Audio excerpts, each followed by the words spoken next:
This was her first time at the VMAs, and Jane, I don't know what you think, but I feel like she was doing too much. She was on the ground lightly and provocatively. Was it What was she twerking? doing? Like, it was a twerking, but in a more sexualized way Mm-hmm. on the ground. Like, it wasn't like she was just twerking. She was literally on the freaking ground in a dress doing it. People were making their comments about it. Her response was, they knew who I was before they invited me, which Right. is true. Mm-hmm. And she also said Black women been doing this before she was invited, which is Is she also true. lying? She ain't lying. I don't be stop. The way you shake it is your back. It do be done. Now you just got the my baby. I don't be stop. I don't be taking it. Ding, ding, ding. Oh baby, so free. Make you no give me better.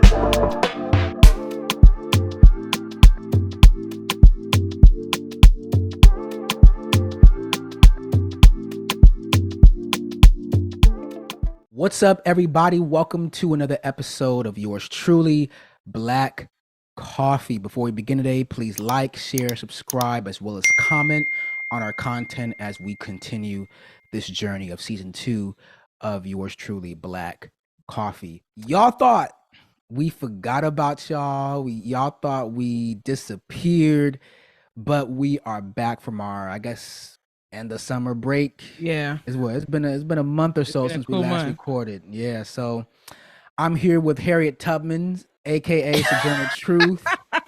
Yeah, because there. Yeah. I You just call it my rocking crown. It's my crown. You gotta, rocking the embrace the roots. 1855. I gotta embrace the roots. All my life, I had to fight. Yeah, fight. we're gonna call you Queen Color Purple. How you doing, Jane? What's up? I'm doing good. Thank you for that intro. I'm doing good. Just rehabbing my knee. I was dealing with a knee injury. Just slowly getting back to routine. Going back into the woods, hiking. I went on a hike last week, so it felt good going back on the You road. in them woods, I love it. I call Jane, she be up in them woods, and I'm like, you better not be disappearing, because we all know what happens in the woods. I'm up in not the done. mountains. I don't go too far in, but I keep it safe, and people always have my location. And, I just love it. Sometimes it's good to disconnect from the city and just go out True. there, touch grass, get some fresh air, and just come down the mountain, just be, get energized and get ready for the week of work. True. Well, on my little break, you know where I went to, Jane. Yeah. I was a little bit jealous. Yeah. A lot of people were jealous. I went to Brazil, y'all. I went to Rio. Beautiful city, beautiful culture. As y'all can see, well, probably can't see, but I got this little necklace from a native Brazilian, like native indigenous Brazilian. So yeah, it was awesome.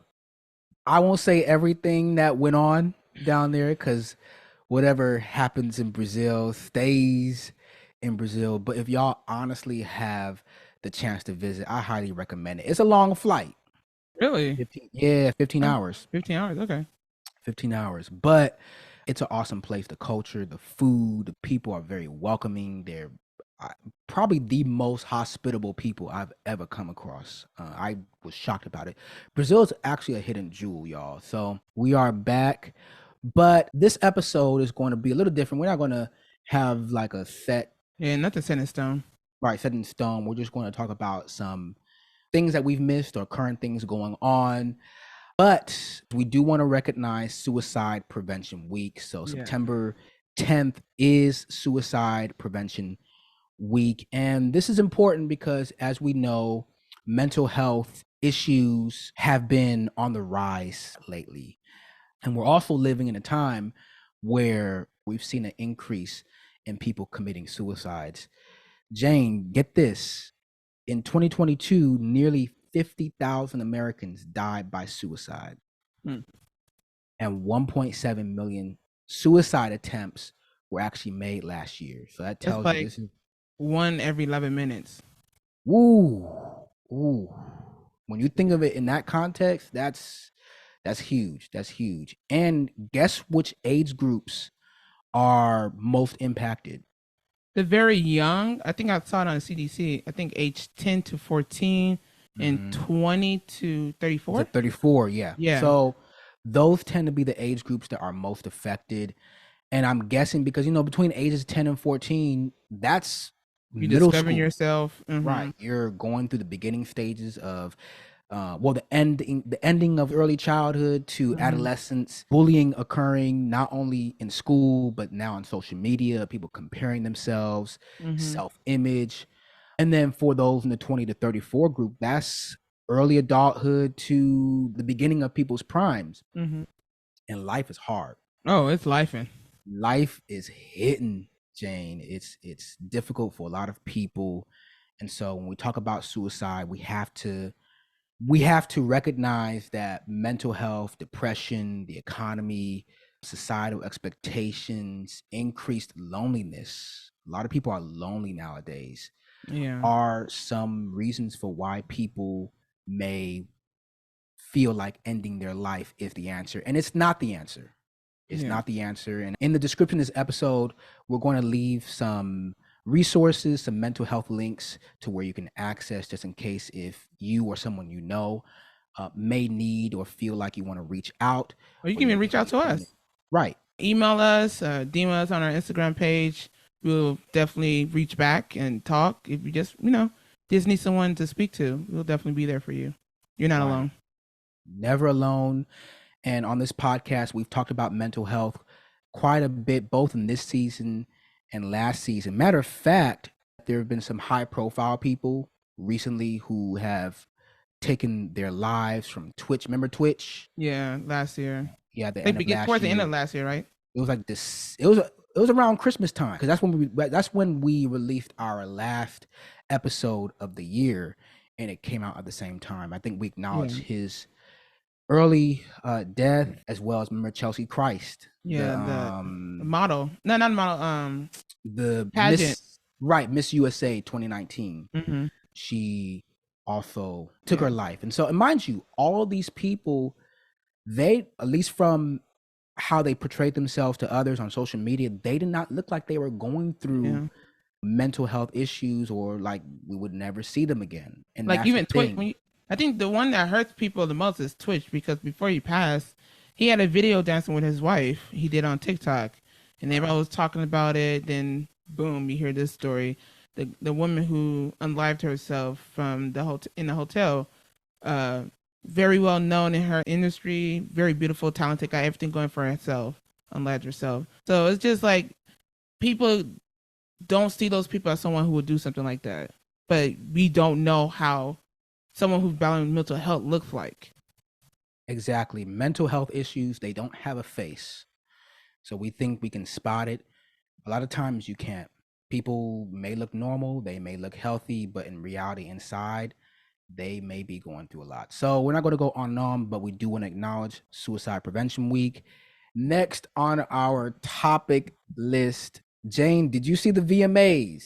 Yeah. MTV. Do people even still watch it? I was surprised it was on during this work week. Usually it goes on a weekend. What was it? Was it Monday or Tuesday? I think Tuesday. No, Wednesday. No, Tuesday. Well, Tuesday. Tuesday. Yeah, they was turning up on a Tuesday. Well, Taylor Swift was turning up on a Tuesday. Did you? Child, that's your girl. That's no, she's not. No, she's not. She's basic at best. I'm not saying she's not talented. Her music is very repetitive. Ooh, I hope no one is diehard Taylor Swift fans, because you about to step on I don't care. toes here. But I didn't watch the MTV Awards. I don't know who still watch the VMAs, but something happened that I feel like we should talk about, especially since it ties to over-sexualization in the media today, which we know it's been going on for a long time. It's nothing new. Right. But Sukihana, aka your homegirl, that is that ain't my homegirl. That's your bestie. It's okay. If you like her, it's okay. Well, Sukihana, aka Suki with the good coochie. Oh, that is what she named herself. Like I said, I didn't name. I don't know. I don't. Okay. All right. That's what you want. Okay. For those of y'all who don't know who she is, she's a reality TV star slash, I guess, rapper. I haven't heard any of her music, but this was her first time at the VMAs. And Jane, I don't know what you think, but I feel like she was doing too much. Again, I saw the video on social media. If y'all haven't seen, basically, she was on the ground lightly and provocatively. Was it What was she twerking? doing? Like, it was a twerking kind of, but in a more sexualized way on the ground. Like, it wasn't like she was just twerking. She was literally on the freaking ground in a dress doing it. So, your favorite page on social media, The Shade Room, No, I'm not. which, by the way, is run by our. Okay, no, don't do that. Don't do that. What? Don't do that. She don't represent us. Don't do that. I don't support her. I don't. They don't even know what I was going to say. No, because you're about to say something. I know. What was I gonna say? Go ahead. Come Go on. ahead. Go ahead. Run by some nice Nigerian ladies out of LA, probably Jane's distant cousins. Don't see. But y'all know the shade. Y'all know the shade room. The shade room ain't. Oh my god, they're doing this to honestly, they're hurting us. They're very toxic. Yeah. Very, very toxic. But they posted this video, and a lot of people felt this was not the way how she should have been representing herself, because they feel like she also represents our community as Black people. And so, Jane, what do you think about this? Because people were making their comments about it. Her response was, they knew who I was before they invited me, which is true. Mm-hmm. And she also said Black women been doing this before she was invited, which is also she lying? True.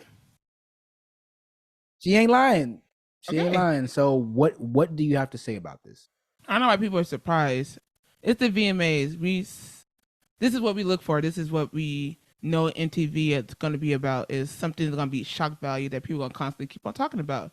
I can remember when I was a kid, the whole Madonna and Britney Spears kissing on stage, or Lady Gaga in the meat dress, Lady Gaga with the egg, or the provocative dress Jennifer Lopez wear on the red carpet, Lil Kim, Eminem, 50 Cent, all these rappers and singers. That's what they want. Kanye West and the Taylor Swift beef. This is what people want when you watch MTV, the VMAs. So I'm not surprised that she did something like this.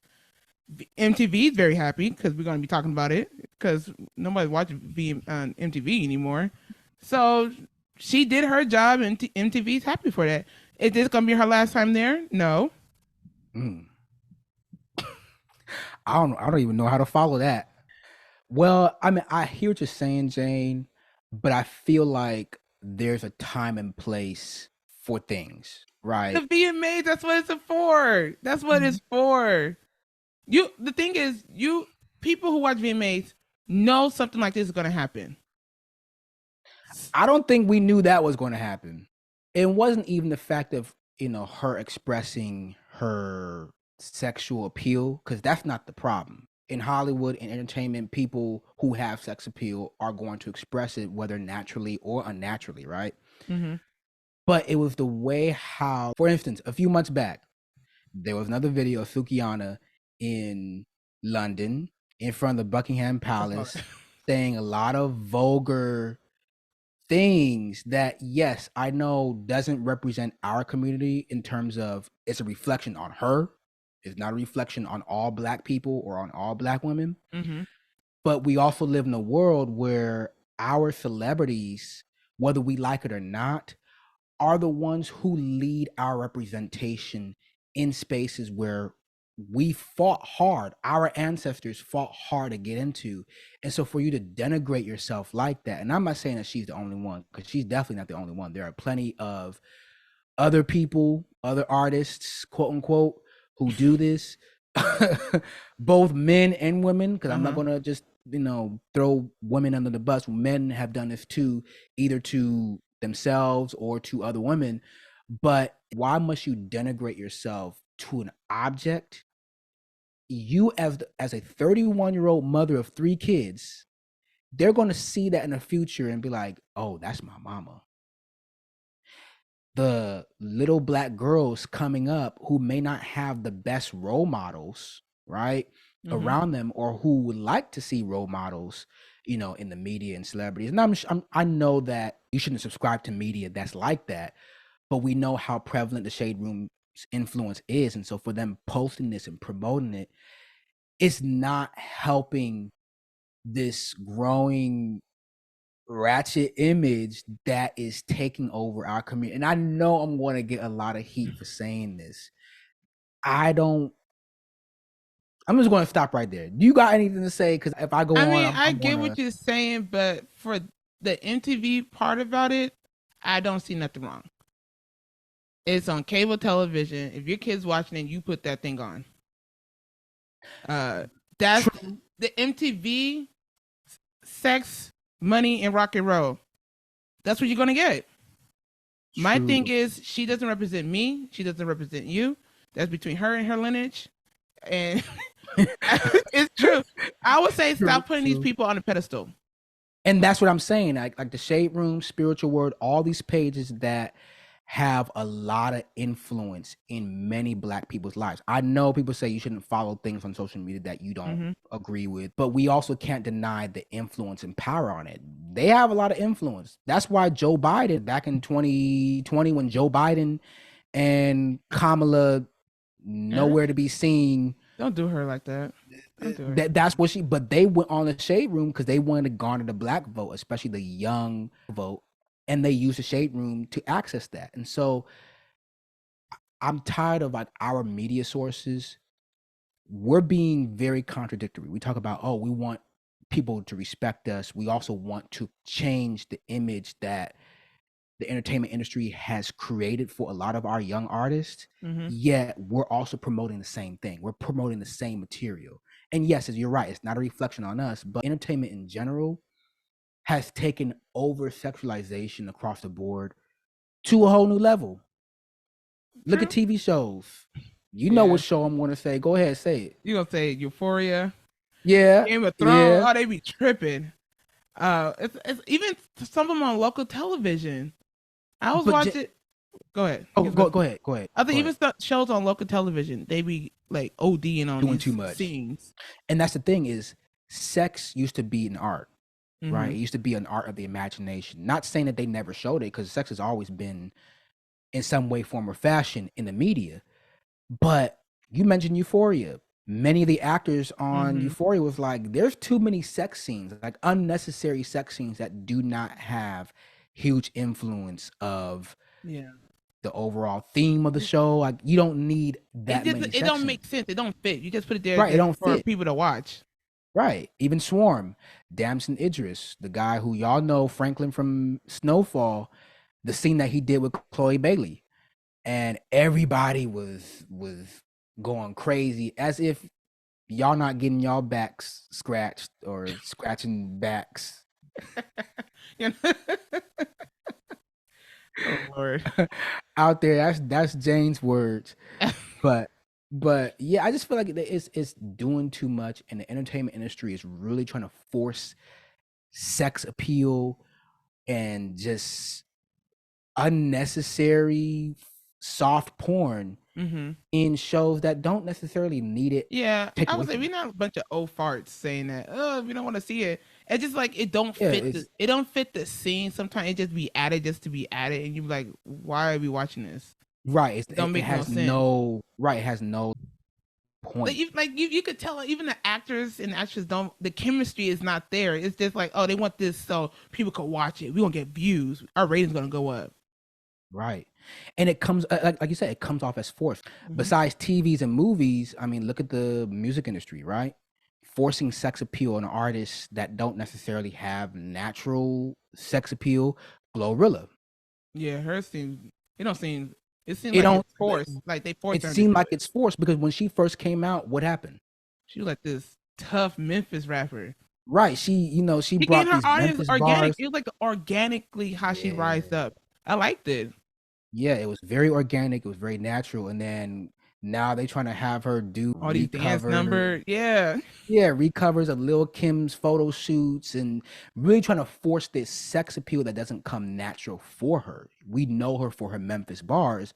not for this sex appeal that they're trying to put on her. So we're not going to go on and on, but yeah, I just wanted to bring that up because it seems like nowadays we're seeing more and more of this in our face. And what it does is it desensitizes our imagination to sex, and it takes away from the art of it. It takes Also, away it can be from dangerous. It gives people who don't know what sex is, like, oh, this is how you're supposed to do it, and naturally, it's not like this for everybody.